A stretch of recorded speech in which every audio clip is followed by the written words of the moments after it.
श्रेष्ठ गुरु चैनल के सभी भाई बहनों को मेरा जय श्री कृष्ण नमस्कार। प्रिय दर्शकों, इससे पहले मैंने स्त्री जातकों के ऊपर सूर्य से लेकर के बुध ग्रह तक का वीडियो दिया। यह वीडियो भी स्त्री जातकों के लिए विशेष रूप से बृहस्पति ग्रह का असर बताने के लिए है। स्त्रियों के लिए बृहस्पति ग्रह खास तौर से पति सुख के लिए देखा जाता है, मान्यता प्राप्त है। लग्नाश्रितो देव गुरु प्रसूते सुसत्य युक्ताम सुमनोज्ञ भोगाम गंभीर वाक्याम प्रिय साधु पक्षाम स्वरूप गात्राम परमदोत्तमाम च। मतलब क्या है? लग्न में यदि गुरु हो किसी स्त्री के, तो वो स्त्री सत्य आचरण से युक्त होती है और अत्यंत मनोहर भोगों को भोगने वाली होती है। गंभीर उदार वचन उसके मुख से निकलते रहते हैं, अर्थात वो गंभीर भाव वाली स्त्री होती है तथा सज्जनों के पक्ष में अपना मत प्रकट करती है। सुंदर शरीर तो होता ही होता है, सोना चांदी आभूषण से युक्त, तथा अत्यंत धार्मिक होती हैं ऐसी महिलाएं जिनका गुरु लग्न में हो। शुभ हो, क्योंकि लग्न पंचम और नवम स्थान पर जिसका गुरु है, जिंदगी में वह राजमान्य है। चाहे स्त्री हो या पुरुष, धर्म को वही जानता है जिसके इन जगहों पे गुरु बैठे हो, क्योंकि गुरु शुभ ग्रह है। अब जन्म कुंडली से दूसरे भाव में अगर किसी स्त्री का बृहस्पति बैठा हो तो उसके ऊपर क्या असर होता है बृहस्पति का? प्रिय दर्शकों, किसी स्त्री के जन्म समय में बृहस्पति अगर दूसरे भाव में बैठा हो तो अधिक समृद्धशाली स्त्री होती है। ऐसी स्त्री सौभाग्य, सौंदर्य, सुचिता और मनोहर हास्य तथा परिपूर्ण मर्यादा का निर्वहन करने वाली वह स्त्री होती है तथा दानशील वृत्ति होती है। धर्मपरायण कहा गया उसको, और नीति विचार गौरव पाने वाली, तमाम सारी स्पृहाओं से, इच्छाओं से, व्यर्थ के अपवादों से मुक्त रहने वाली ऐसी स्त्री जिसको किसी तरह की जिंदगी में हानि नहीं होती, जिसका दूसरे घर में देवगुरु बृहस्पति बैठा हो, उसका यह फल बताया गया है। वृद्ध यवन जातक में खास तौर से ये बातें आपको मिलेंगी।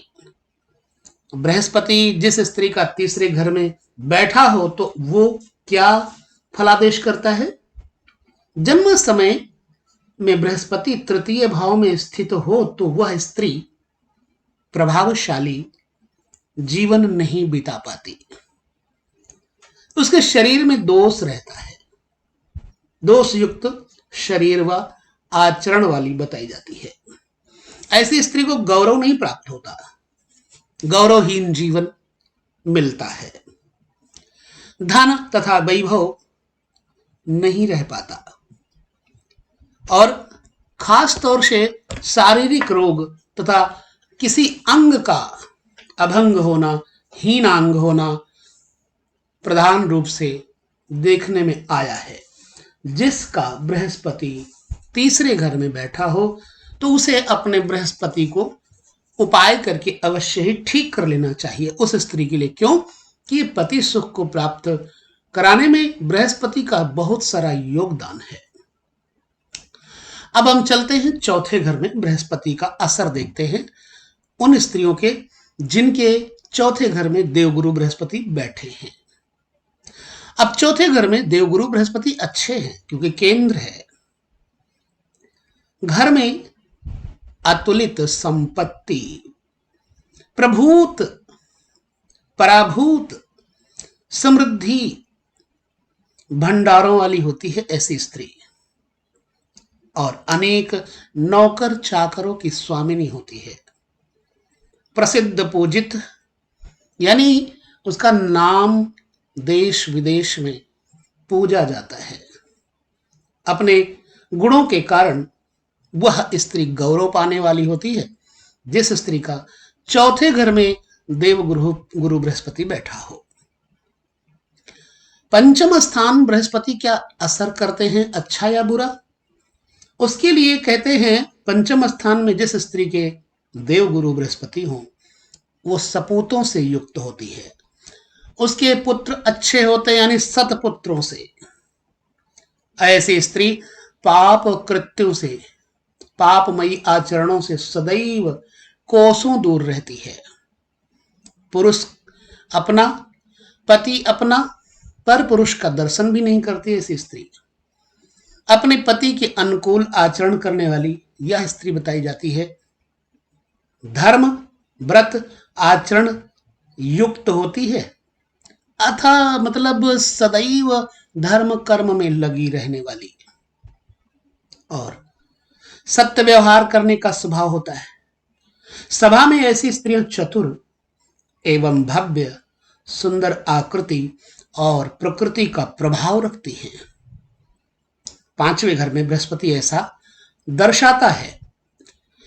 यही बृहस्पति छठे घर में हो जिस स्त्री के, तो यदि किसी स्त्री के जन्म समय में बृहस्पति छठे में बैठा हो, देखो भाई बहनों, छठा घर होता है त्रिक भाव। यह भाव शत्रु, रोग इत्यादि का कारक होता है।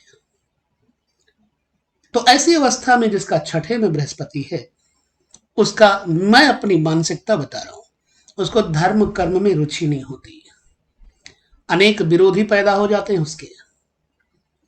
हाँ, नीति विचार जरूर रहता है ऐसी स्त्रियों में। ऐसी स्त्रियां तमाम सारी मुश्किलें झेल करके भी, त्रस्त होकर के भी अपने धर्म में चलने का जो पालन करती है, स्वभाव ऐसा होता है। हालांकि मुख्य कार्य करने वाली यही होती हैं, लेकिन अपना नाम नहीं करती। यश मिले ना मिले लेकिन अपना काम करती रहेंगी। ये ऐसी स्त्रियां जिसका छठे घर में गुरु बैठा है, व्यवहार दक्ष होती हैं, अर्थात व्यवहार कुशल होती हैं। ऐसी अवस्था में जिनका छठे घर में गुरु बैठा है, मैं तो यही कहूंगा कि अपने देव गुरु बृहस्पति का उपाय जरूर करें। गुरुवार का व्रत रखें, यदि हो सके राशि अच्छी है तो पुखरात धारण करें। सदैव पति के चरण बंधन यानी उनका पैर छूना आवश्यक है। सास ससुर इत्यादि की सेवा करने से अपने बृहस्पति को ठीक कर सकती हैं तथा गुरुजनों का आशीर्वाद लेती रहें। बस यह पहला भाग वीडियो का मैं यहीं पर विराम देता हूं। दूसरे भाग के 6 घरों में बृहस्पति का क्या असर होगा हम आपको देंगे। तब तक के लिए आप सभी को मेरा हृदय से नमस्कार।